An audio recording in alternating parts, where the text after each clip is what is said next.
Hello there folks and welcome to the stream. My name is Mike D'Angelo.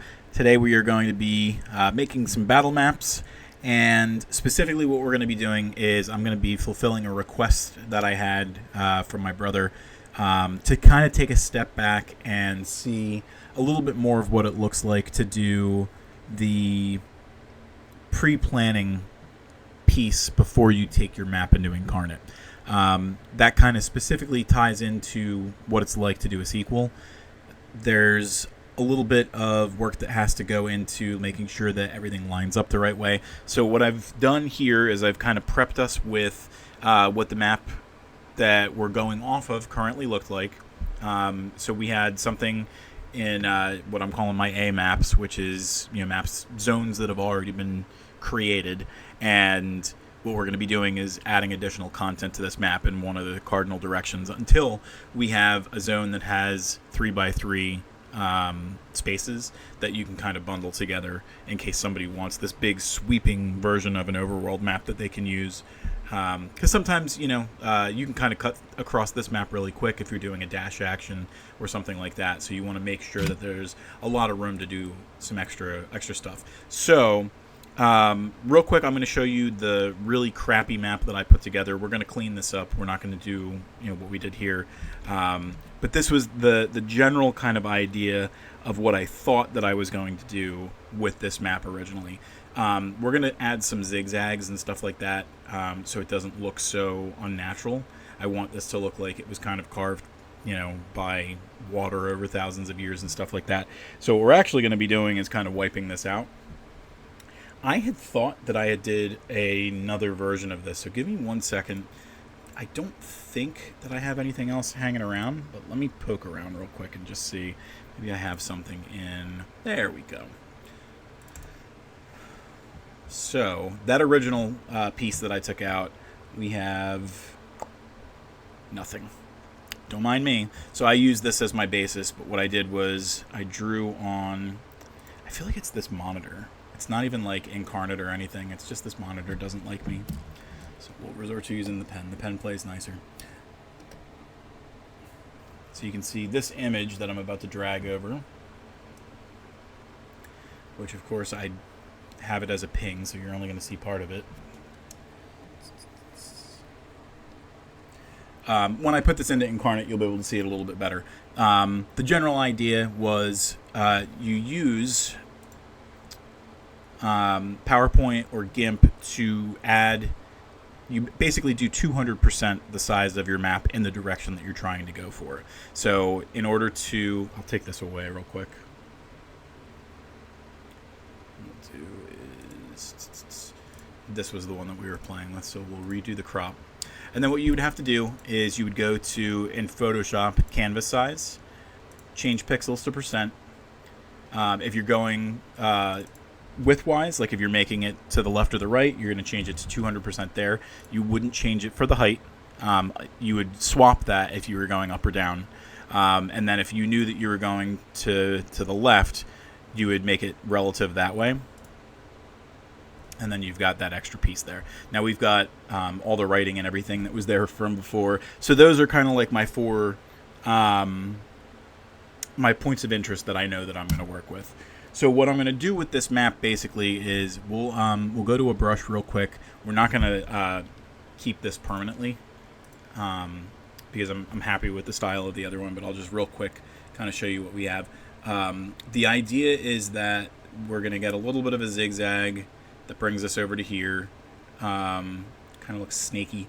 You can see a lot of depth in the original map. I didn't do a lot of shading. I probably could go back there and add a little bit of that so it feels like there's more depth as it keeps going down towards that portal. The way that this map is going to work, there's going to be even more depth. So if I was looking at this map currently, it would almost be like they attach there. So there's an even higher area here and here. The idea is that when I do this map, it's going to be a foreground layer up here, and then this is going to be the background layer. So down here you're going to see, like cliffs from up here that make it look a little bit more, rugged and everything like that. And down there we might have some cliff pieces too because we want, the walls to feel like they're rocky and craggy and stuff like that. Hello, Pickledorf. And then down here, I'll probably do a variant where it probably won't be a portal like that. It'll probably be like a portal door or something like that. So you'd have, I kind of want it to feel like a tower defense. So what you would have is the portals that way. The monsters would come out of there. Maybe what you have to do is, just kill the enemies until they stop coming out.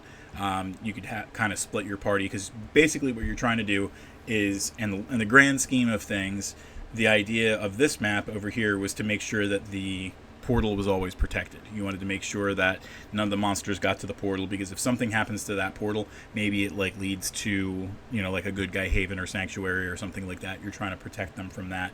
So the monsters are coming from there, and they might not just come from there. They might also have ways to get into the area from each of the cardinal directions. So you have to figure out the best way to plan based on that. And it might be a situation where you split your party. It might be a situation where it's not just your party. It's your party. It's, mercenaries that have been hired from somewhere else, and you kind of have to direct them, things like that. I always try to kind of explore new ways to do things. I don't like to just play D&D. I like to add some extra pizzazz. So, adding things like Jenga towers to whatever you're doing to kind of make just some extra stuff happen in game. I think I was reading back in the day, Penny Arcade. I think Mike used to do. He was playing a lot of WoW, so he was doing fetch quests where he would have playing cards, and they were custom-made playing cards. They probably were honestly stuff that you could either make at home on index cards, or if you really wanted to go nuts, you could do something like the Game Crafter. And he would just put random collectible items. So if you were in the forest, he would do spider silk or something like that. You could do wolf pelts. I am not going to draw a great wolf pelt, but just stuff like that. So anything to kind of, not that everybody is this way, but there's a lot of there's a mundane way that people seem to play. It's just, all right, we're going to do the same thing that we did yesterday. And that's not always the way that I want to work with things. So, and that's the same reason that we do variants too. We want to make sure that things are tweaked one way or another. So that's why portal or cave kind of makes sense. Ultimately, I'm on a cave kick lately. So what I'll probably do is you'll see a cave into this area. And the reason that I decided to go foreground background with this one is because I only wanted to have a part of the cave. We've seen Coastal Cave and we've seen Cliffside Cave both use that kind of cave structure. And what I want to do is just use a piece of it so it doesn't have the same exact look. So I'm trying to experiment with that. So Pickledorf, who is on the stream now, he had asked to kind of understand how to do this. Again, the way to do it is ultimately to go to your canvas size, switch the percent to 200%, either width or height, depending on if you're going left and right for width or up and down for height. And then you change where the anchor point is, and then you get that little bump out there. Once you have that, what you're actually going to do from there is crop out the original picture. You would save this one, which is why I have this one that I'm kind of using as a basis. Give me 1 second. Sorry, I've just been doing too much talking today. So then, yeah, what you would do is you would bring that picture into Inkarnate, kind of overlay your original map, which you're using as a template, so that you have all the stamps that you've used before, so that you have the brushes that you've used before. The tricky thing is going to ultimately be, we're going to cancel that just so you can see this. So one of the things with most of the textures that I use is there's not a lot of reason to believe that many of them have a problem with the way that they move from one side to the other. But here you can see with this map, we've got kind of this puddle area right here. And we're going to have to make sure that when we're painting with this brush, that we're painting with the offset, because it's not going to line up just automatically over here. So we're going to have to play with that to make sure that we get the nice overlay. But we'll get to that as we open up Inkarnate. So again, we're going to use this one, the Summoning West 1 adjustments. We're going to open up Inkarnate. Bear with me while my internet plays nice.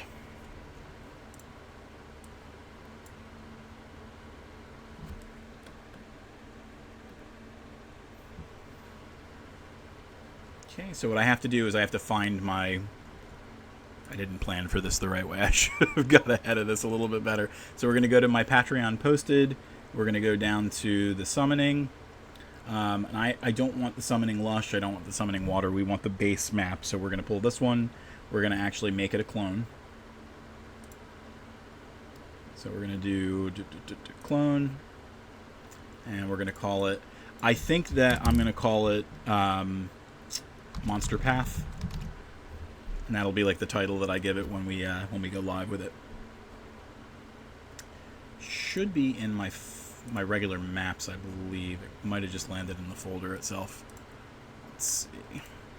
Yep, there it is. So we're going to actually move that into my maps because I want that to be where I keep everything that's not been moved into Patreon. So like today, or actually tomorrow, the jungle map is going to go into Patreon, so I'll move them over once that's officially in and I'm not getting lost getting those things.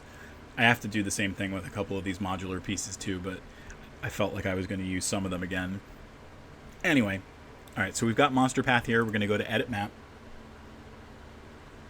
The first thing that I'm going to do in this case is not do the overlay of the stamp because I want to make sure that I get the brushes right. So it looks like I might actually have to go to the original map, and I don't know if they're going to save that recently used.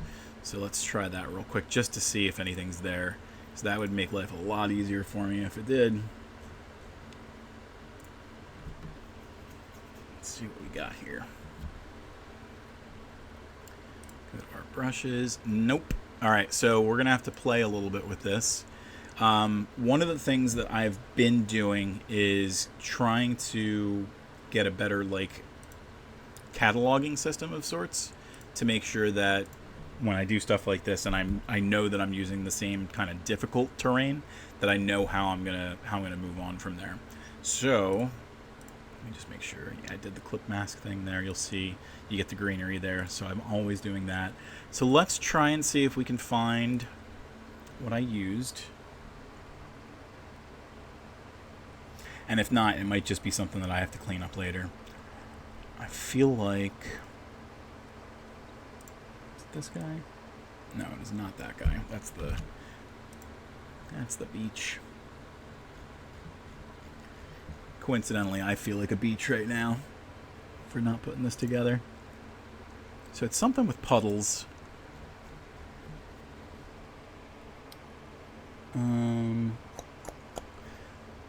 Pickledorf, if you have any idea where that brush is, you let me know. Maybe it was... It's not Orc. It's not Tower, Temple, Water, anything like that. Huh. Alright, I'm not going to waste too much time here, so we will kind of take a step back if we need to. I wonder if like I didn't recolor forest or anything like that. There's something that I used... Maybe in desert.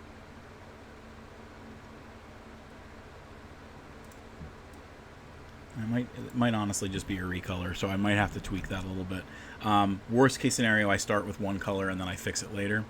So we will do that for now. So we're going to take that stamp, we're going to upload it in. So we're going to choose that image file. We're going to go to our summoning. We're going to grab this image,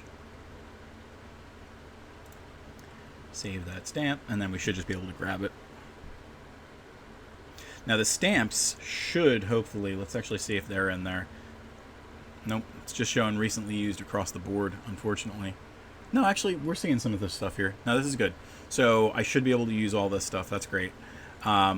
But I am going to do the same thing that I did with the jungle fighting ring. I'm going to move all this to like a corner of the screen because we're not going to use it all.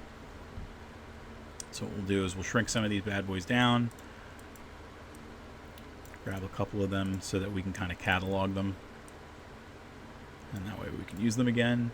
And then we're going to start deleting once we get in there a little bit. So let me get one of these, shrink it down.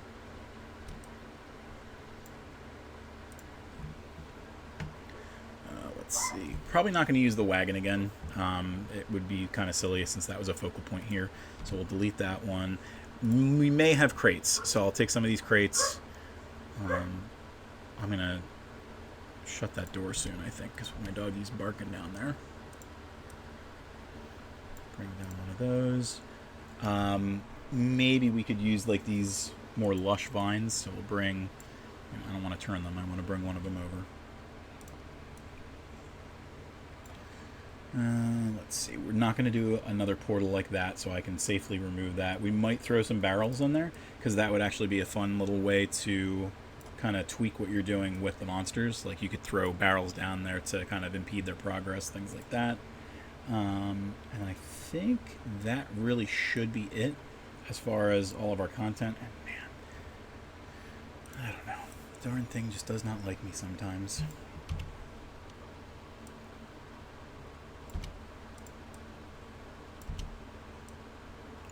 Actually, before I do too much, now that I have the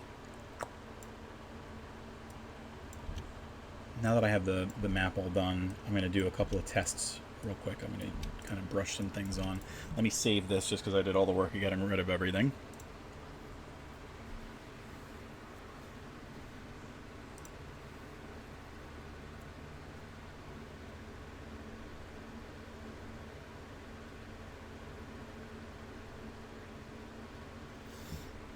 Okay, and we'll go back to the brushes real quick. And we're going to test with a couple of these real quick. I don't think that it's this guy. Doesn't make a lot of sense. I think we probably used that in the beginning, and then I did, like you can kind of see in the background there. Or I might have just kind of added some greenery in there after the fact to make it look nice. Maybe this guy?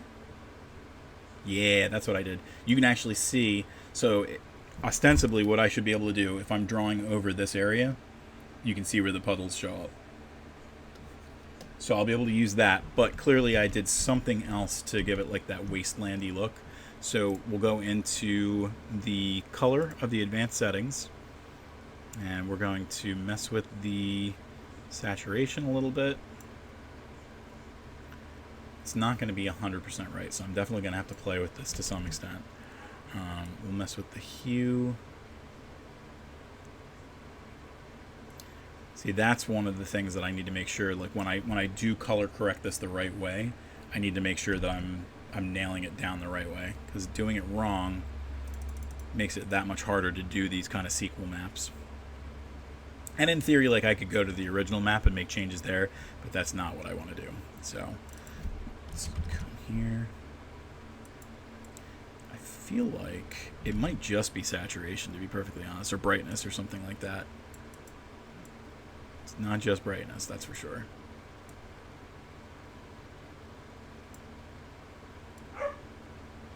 It's not just that either. Huh.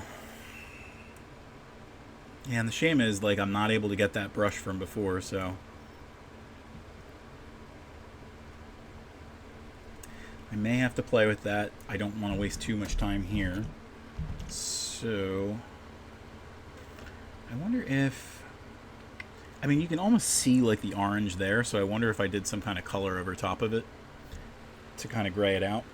But either way, that's nothing that I want to do too much thinking about now.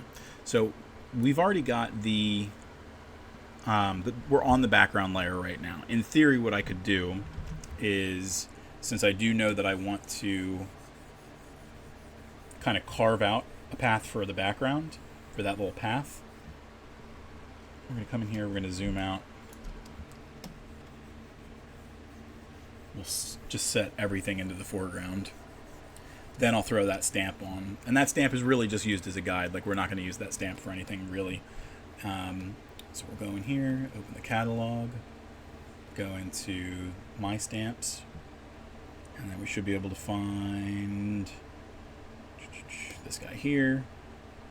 That's fine. We want to make sure that it's sized appropriately.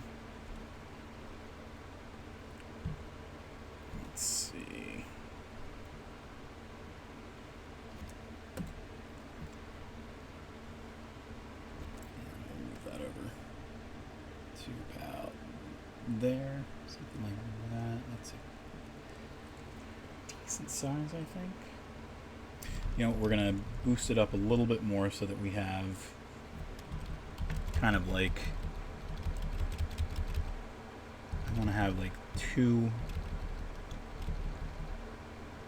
grid pieces on either side and 4 on the left side. So we're using that as kind of like the basis, and then what we'll actually do is go back to the mask tool. We're going to do subtract, and I want to make sure that it's about that size because that'll help me to kind of make sure that the carvings are the kind of roughness that we expect.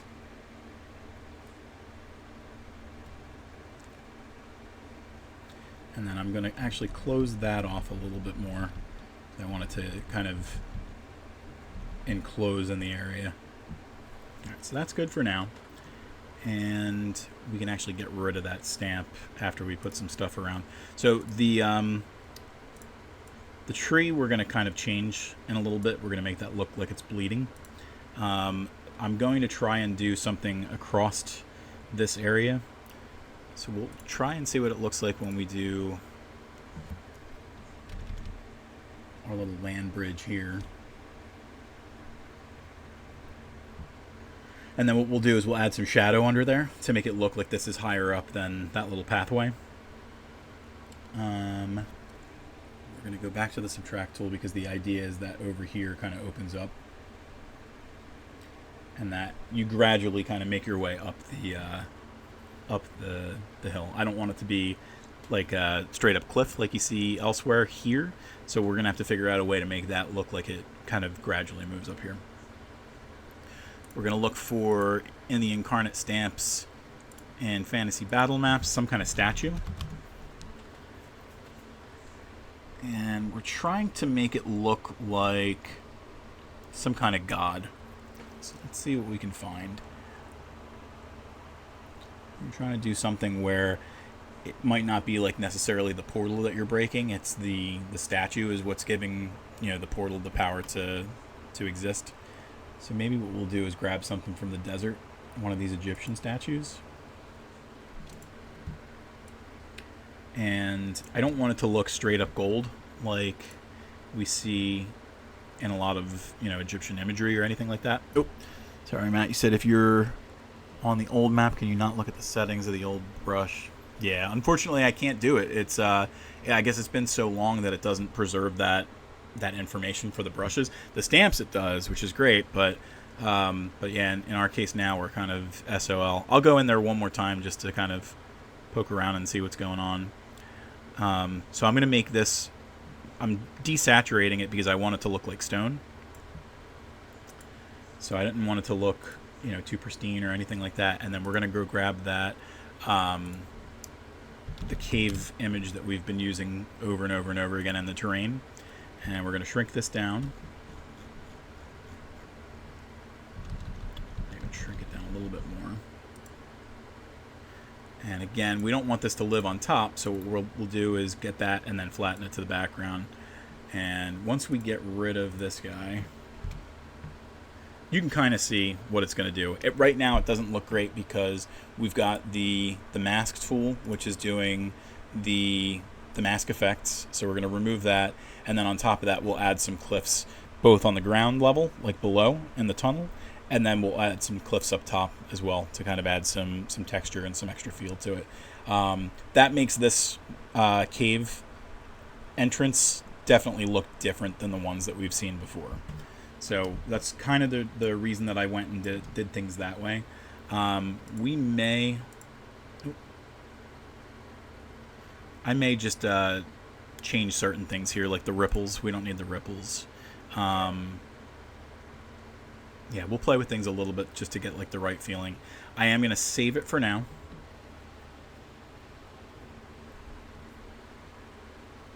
The kind of idea that I had for certain stamps on this map was I wanted everything to kind of play into the idea that this path was the important thing to pay attention to. Now, we're certainly going to have other things on the map, but our 4 big points of interest are going to be the cave, the statue. This tree, which we're going to call like the bleeding tree, so we're going to change some colors.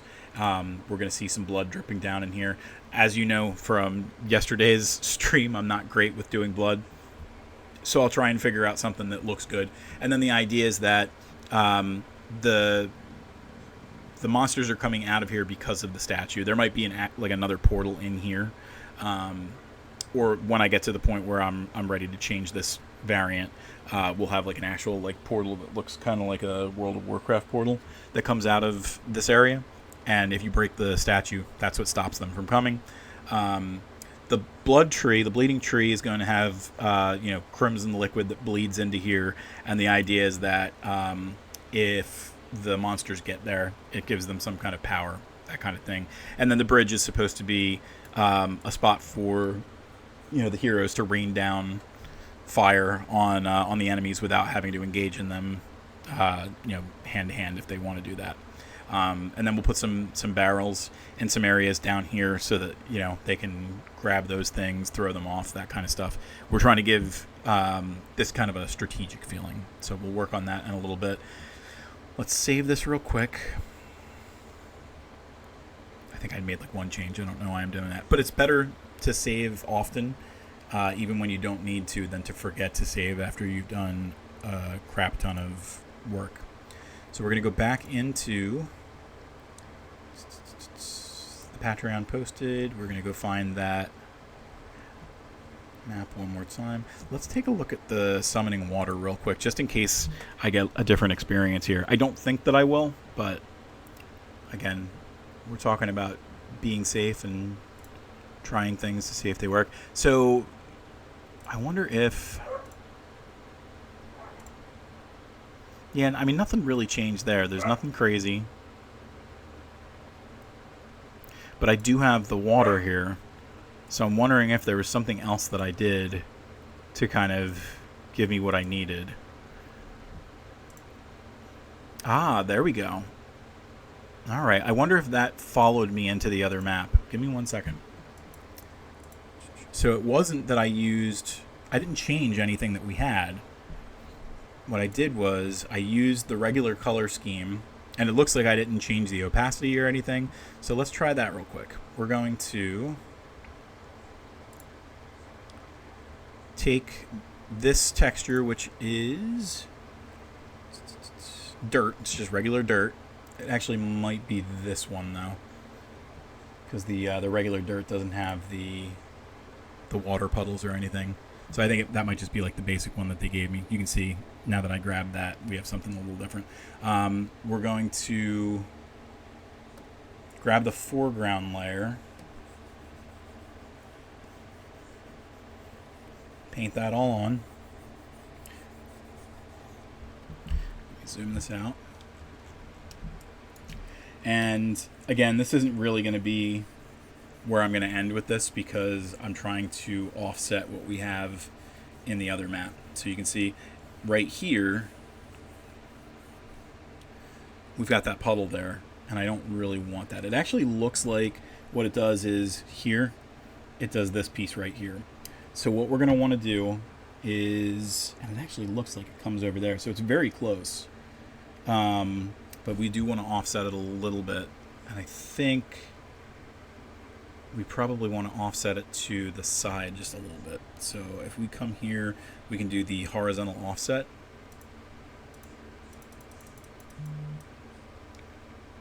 Yeah, it's doing very little, and I think that I actually want it to go the other way. So let's do it. We'll do it this way, and it really is going very slowly, but again, better safe than sorry. So let's try that. Nope, still more. Let's do like a full 1 and see what that does for us.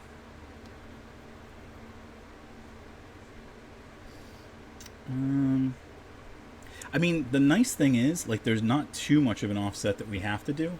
I mean, we're going to do it just because it's best practice to make sure that it looks as close as possible. Not that. Change the size so that we can just grab everything at once.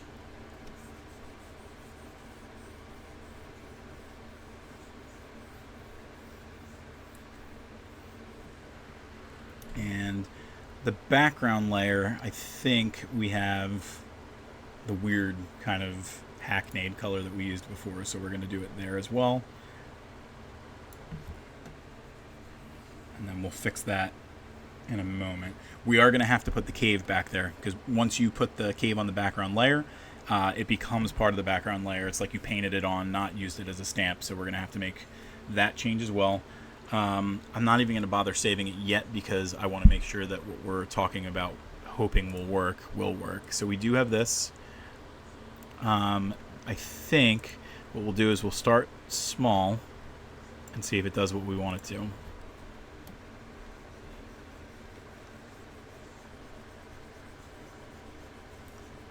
So what I might actually have to do is test it on the old map to make sure that it's doing what I want it to. The shape of everything is great over here. You know, like I'm getting the right idea for what I want to do as far as, you know, knowing where everything is landing and things like that. But the color is going to drive me nuts if I don't get it right. So I'm trying to conceptualize real quick if it makes sense to do the cliffs now and then do the color locking later. And I feel like on the top layer it won't cause any problems, but if I'm putting the top layer in place, I'm not going to be able to see the work that I'm doing on the background layer. So it doesn't really make a lot of sense to do that right yet. We might just kind of cut this stream short, and just do it like a 30-minute stream, which is fine, because I mean it's kind of hot this afternoon up in this room. It'll give me a little bit of time to breathe, and then I can kind of relax. So what I'll do is I'll drop off the stream in a couple minutes, unless anybody has any questions or anything, and I'll do a little bit of like the finessing on the back end and make sure that it's doing what I want it to do, so that, you know, it's cool to see how you make the donuts. It's not cool to see the the baker try and go, is this the right ingredient? That gets kind of boring really quick. So I want to make sure that you're not bored to tears. So we at least got some momentum going on this map. This map is 2 weeks out, so I've got plenty of time to work on this one. The Forgotten Keep map, we're still working on that. So there's plenty of work for me to do, and then we'll try and get this right over the next, you know, however long. So I will leave. We're going to switch over to the chat, and you don't have my picture up there right now because I'm sweating like crazy, and I'm going to keep my webcam off. But if anybody has any questions or anything, we'll keep the chat open for a minute or two, and then we'll go to the outro, and we'll just kind of wrap up from there.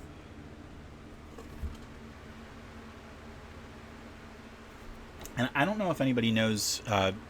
I don't think that I put it in the panel on the Twitch page, but thank you. One of the things, now everybody knows my birthday. One of the things that we do is the streams that we run here on Twitch, we deliver them to YouTube on Thursdays and Fridays. So Thursdays is Talking Tellest, Fridays is the map making. Typically we're doing something between 3 and 5. So like the first video of the day on Friday is the Tuesday making maps, which is 3 o'clock, and then 5 o'clock we do the second video. So you'll be able to catch that here, there on Friday. This will be the second map, so you'd be able to see this one at 5 or so. Alrighty, well that's going to be it for now. I am going to drop this over to the Until Next Time page, and then just wrap this up. And then I will see everybody for Talking Tellest on Monday. We're going to be diving into the art gallery on the website. So thank you for joining me, and I'll see you next time.